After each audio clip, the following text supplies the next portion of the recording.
অজ্ঞানতিমিরান্ধস্য জ্ঞানাঞ্জনশলাকয়া চক্ষুরুন্মিলিतं येन তস্मै শ্রীগুরুবে নমঃ।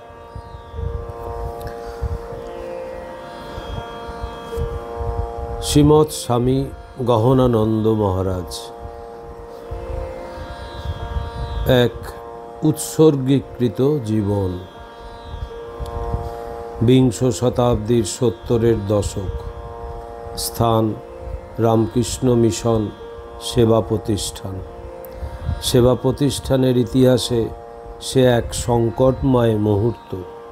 স্থানীয় রাজনৈতিক কিছু নেতার প্ররোচনায় একাংশ কর্মীর বিক্ষোভে সেখানকার সুশৃঙ্খল পরিবেশ তখন অনেকটাই বিপর্যস্ত। দফায় দফায় বিক্ষোভ। প্রতিষ্ঠানের অভ্যন্তরে যখন এই রকম অবস্থা, তখন কিছু উচ্ছৃঙ্খল কর্মী প্রতিষ্ঠানের আসবাবপত্র, জানলার কাঁচ ভাঙতে শুরু করে।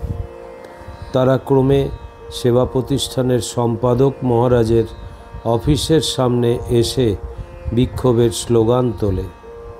অফিসের ভিতর তখন গৈরিক বসনধারী দুজন সন্ন্যাসী বসে আছেন।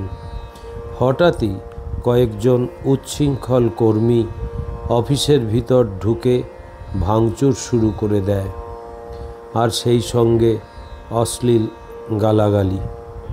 সেই অশ্রাব্য কথা শুনে একজন হরিদ্বারের একটি আশ্রমের মণ্ডলেশ্বরজি প্রচণ্ড রেগে যান।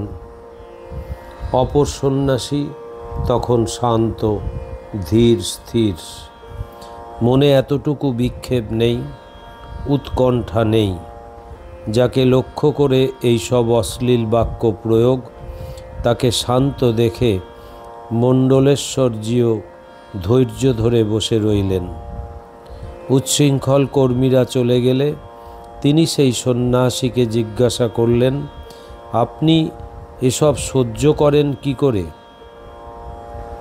উত্তরে তিনি বললেন, আমি যে মায়ের ছেলে, তারাও সেই মায়ের ছেলে। যদি মায়ের কোনো ছেলে বিগড়ে যায়, মা কি তার ওপর রাগ করেন? সেদিনের সেই সন্ন্যাসী হলেন স্বামী গহনানন্দ মহারাজ, রামকৃষ্ণ মঠ ও রামকৃষ্ণ মিশনের 14 অধ্যক্ষ।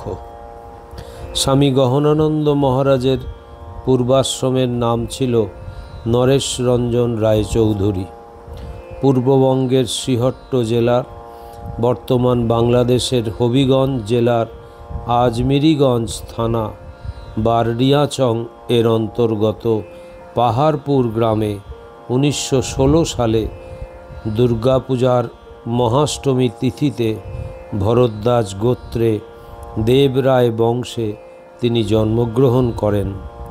পিতার নাম রাজকৃষ্ণ রায়চৌধুরী এবং মায়ের নাম সুখময়ী দেবী। নরেশ রঞ্জন ছিলেন বাবা মায়ের 4র্থ সন্তান। অন্যরা হলেন রাকেশ রঞ্জন, সুরেশ রঞ্জন ও বীরেশ রঞ্জন। নরেশ রঞ্জনের প্রকৃতি ছোটবেলা থেকেই আলাদা ধরনের।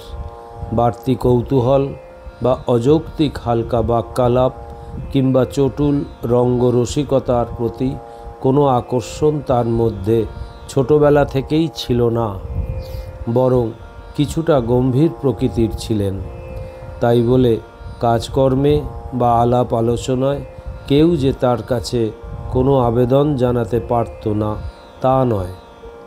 যে কেউ যে কোনো সময় আবেদন করলে তিনি সানন্দে সাড়া দিতেন। শুধু তাই নয়, সহজেই তারা তাকে বন্ধুত্বের শ্রেষ্ঠ আসনে বরণ করে নিতে পারত। বন্ধুত্বের পাশাপাশি তাকে নেতৃত্বের আসনে বসাতেও তারা দ্বিধা করত না। ছেলেবেলা থেকেই তিনি ছিলেন সংযত বাক। অপ্রয়োজনীয় একটি শব্দও ব্যয় করতেন না। তার একটা কথাই যথেষ্ট। তার ওজন ছিল খুব বেশি। নরেশ রঞ্জনের মুখ থেকে নির্গত কথার গুরুত্ব বা তাৎপর্য সম্বন্ধে তার বন্ধুরা সকলেই বিশেষভাবে অবগত ছিল। সেই সঙ্গে ছিল অসীম ব্যক্তিত্ব, তাতে বুদ্ধিমত্তা, ধৈর্য প্রভৃতি মিলেমিশে তাকে অনন্য সাধারণ চরিত্রের অধিকারী করেছিল। ভবিষ্যৎ জীবনে প্রতিষ্ঠিত হওয়ার সব গুণ সেই কালেই তার মধ্যে প্রতিভাত হয়েছিল। নরেশরঞ্জন মেধাবী ছাত্র ছিলেন। সেই সময়কার স্মৃতিচারণ করতে গিয়ে একবার বলেছিলেন, বিদ্যালয়ে তিনি বরাবরই কৃতিত্বের সঙ্গে উত্তীর্ণ হতেন। পাঠশালায় পড়ার সময় একটি মজার ঘটনা ঘটে। পাঠশালায় একদিন স্কুল ইন্সপেক্টর পরিদর্শনে এসেছেন। তিনি পরীক্ষা নেবেন। পরীক্ষা হলো, তবে সে পরীক্ষায় একজনই মাত্র পাশ করল। শ্রোতারা জিজ্ঞাসা করেন, তিনি কে মহারাজ? নিজের দিকে ইঙ্গিত করে মহারাজ বলেন, একমাত্র ইনি ফার্স্ট।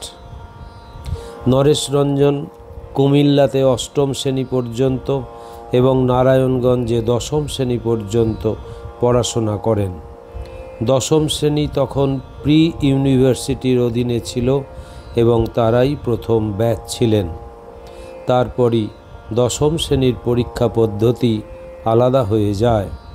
নরেশরঞ্জনের দাদা তার লেখাপড়ার খরচ দিতেন। এই সময় তিনি বলেছিলেন, দশম শ্রেণীর পরীক্ষায় প্রথম বিভাগে পাশ করলে তবেই তাকে আরও পড়াবেন, নচেত এখানেই ইতি।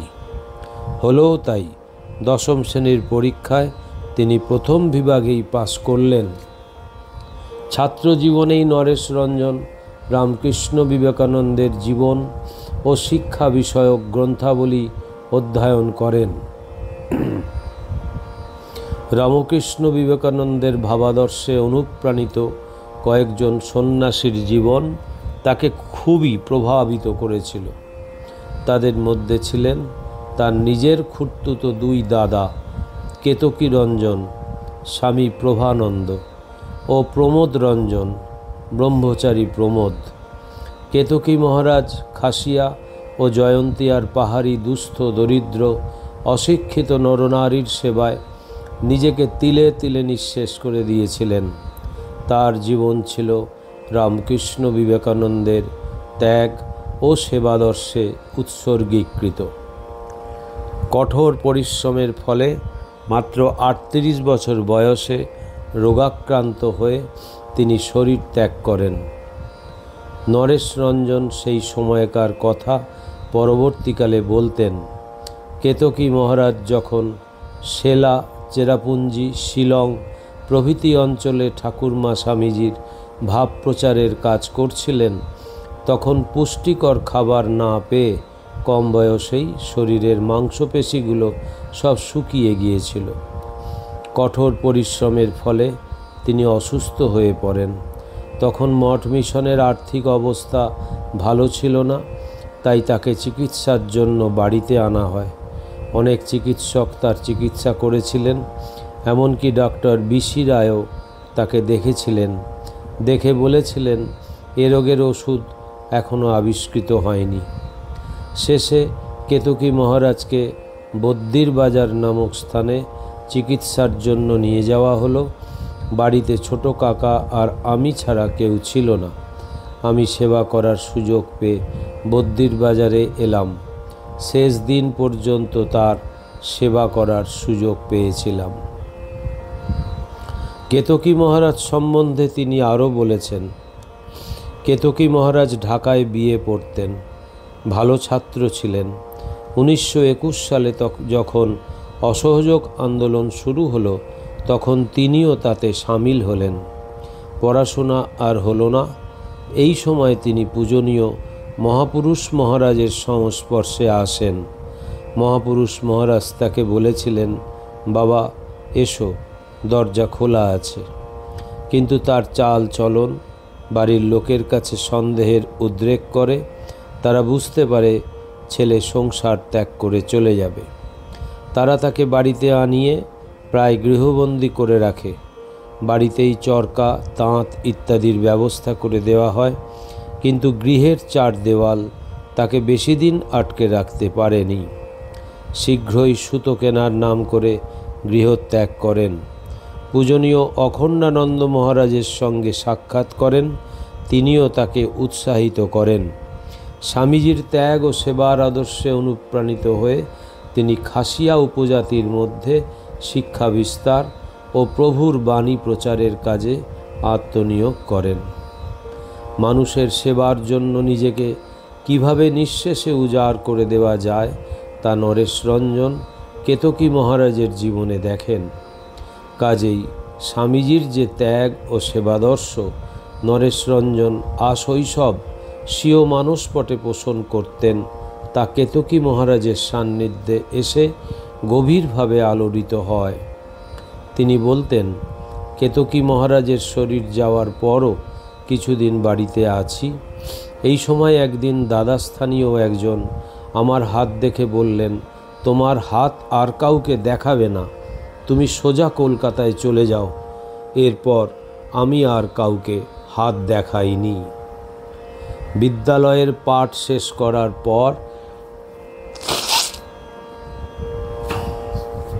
নরেশরঞ্জন 1938 সালে মেজদা সুরেশরঞ্জনের কলকাতার ঠনঠনিয়া কালীবাড়ির ঠিক উল্টো দিকে সারদা সৌধ বাড়িতে চলে আসেন। তার দাদা কলেজ স্ট্রিট মার্কেটে কমার্শিয়াল মিউজিয়ামে স্বদেশী শিল্প ভাণ্ডার নামে একটি সেলস কাম শোরুম প্রতিষ্ঠা করেন। সেখানে স্বদেশীদের তৈরি ছোটোখাটো কিছু জিনিস বিক্রি হতো। শোরুমটি দেখাশোনার দায়িত্ব নরেশরঞ্জনের ওপর ন্যস্ত হয়। এই শোরুমটির উদ্বোধন করেছিলেন নেতাজি সুভাষচন্দ্র বোস। উদ্বোধনী অনুষ্ঠান সম্পর্কে পরবর্তীকালে মহারাজ তার সেবকদের বলেছিলেন, উদ্বোধনী অনুষ্ঠানের কথা শুনলে তোমরা মজা পাবে।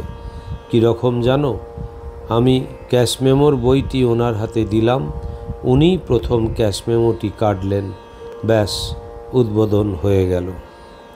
এখানে থাকাকালে নরেশরঞ্জন অ্যালবার্ট হলে শ্রীরামকৃষ্ণদেবের জন্ম শতবর্ষ উপলক্ষে আয়োজিত সভায় মিস ম্যাকলাউডের বক্তৃতা শোনেন। ওই সময় মেছুয়া বাজারের এক বাড়িতে শ্রীরামকৃষ্ণ পার্ষদ স্বামী অভেদানন্দজি মহারাজের দর্শন লাভ করেন। সম্ভবত 1938 সালে তিনি প্রথম বেলুর মঠ ও শ্রী রামকৃষ্ণদেবের লীলাক্ষেত্র দক্ষিণেশ্বর দর্শন করেন। ওই দিনের ঘটনাটি তিনি পরে স্মৃতিচারণ করে বলেছেন, সে সময় একটি ছেলে স্বদেশী করত। অনেক শাস্তি পাওয়ায় তার স্বাস্থ্য ভেঙে পড়েছিল। তার চেহারা বেশ মনে পড়ছে, কিন্তু নাম মনে পড়ছে না। ও আমায় বিজয়া দশমীতে বেলুর মঠে নিয়ে গিয়েছিল। মন্দির তখনও সম্পূর্ণ হয়নি। বেলুর মঠ দর্শনের পর আমরা দক্ষিণেশ্বরে যাই। বিজ্ঞানানন্দজি মহারাজ বা অন্য কোনো সাধুর সঙ্গে পরিচয় ঘটেনি। এই পবিত্র তীর্থস্থান দর্শনের পর থেকে মেজদা সুরেশরঞ্জনের স্বদেশী শিল্প ভাণ্ডারে তিনি আর মন দিতে পারছিলেন না। তার অন্তরে তখন বিশ্বজগতের আহ্বান। আর্ত আতুর অসুস্থদের দেখলেই তার অন্তরে দহন শুরু হতো। সেবাপরায়ণতার আদর্শ নিয়ে যিনি জগতে এসেছেন, তাকে কি সংসারে বেঁধে রাখা যায়? দাদা খোঁজ নিয়ে জানতে পারলেন ওয়েলিংটন লেনের অদ্বৈত আশ্রমে নরেশরঞ্জন প্রায়ই যাতায়াত করেন। তিনি একদিন মৃদু তিরস্কারের সঙ্গে এক বড় আশীর্বাদ করে দিলেন, সাধু হতে চাও? সেরকম সাধু হতে হবে। থালা বাসন ধোয়ার সাধু হয়ে কিছু লাভ নেই। নরেশরঞ্জন তখন সাধু হওয়ার জন্য সম্পূর্ণভাবে মনস্থির করে ফেলেছেন। শ্রদ্ধাভাজন সাধুদের সঙ্গে এ বিষয়ে আলোচনা করায় তারা ভুবনেশ্বর মঠের কথা বলেন। ওই সাধুদের অন্যতম হলেন রামকৃষ্ণ মিশন ইনস্টিটিউট অব কালচারের স্বামী বামদেবানন্দ। ভুবনেশ্বর মঠ রাজা মহারাজের প্রিয় জায়গা, গুপ্ত কাশী, সুন্দর পরিবেশ, নির্জন, জপ ধ্যান ও শাস্ত্রপাঠের সুব্যবস্থা আছে। সূর্যি মহারাজ স্বামী নির্বাণানন্দজি সেখানকার অধ্যক্ষ। স্বামী শঙ্করানন্দজি প্রায় ভুবনেশ্বর মঠে গিয়ে থাকেন। শ্রদ্ধাভাজন সাধুদের কাছে ওইসব লোভনীয় কথা শুনে শাস্ত্রপাঠ ও মহাপুরুষদের সঙ্গ লাভের আশায় তিনি ভুবনেশ্বর মঠে যোগ দেবেন ঠিক করলেন। মেজদাকে এ বিষয়ে কোনো কথা না জানিয়ে শুধুমাত্র মাতৃসমা বৌদির অনুমতি নিয়ে 1939 সালের 30শে জানুয়ারি 23 বছর বয়সে তিনি ভুবনেশ্বরের উদ্দেশ্যে মাদ্রাজ মেলে রওনা হন হাওড়া স্টেশন থেকে। রাত 2:30 নাগাদ ভুবনেশ্বর স্টেশনে পৌঁছান। এ প্রসঙ্গে তিনি নিজেই জানিয়েছেন, স্টেশনে নেমে দেখলাম চারিদিকে জঙ্গল। স্টেশনে টিমটিম করে একটি কেরোসিনের লণ্ঠন জ্বলছে, তাতে অন্ধকার, যেন আরও বেশি অন্ধকার মনে হচ্ছে। একটা গরুর গাড়ি করে চললাম। অন্ধকারের মধ্য দিয়ে গাড়োয়ান চলেছে। আমার মাঝে মাঝে ভয় হতে লাগলো। আমি তাকে জিজ্ঞেস করলাম, তুমি জানো ওখানে কে কে আছে? সে বললে, মু জানে, সূর্যি বাবা অছন্তি, বলাই বাবা অছন্তি, অমূল্য বাবা অছন্তি, আপন বেলুর মঠ হেই জীবে। হ্যাঁ, আমি জানি সূর্যি মহারাজ, বলাই মহারাজ ও অমূল্য মহারাজ আছেন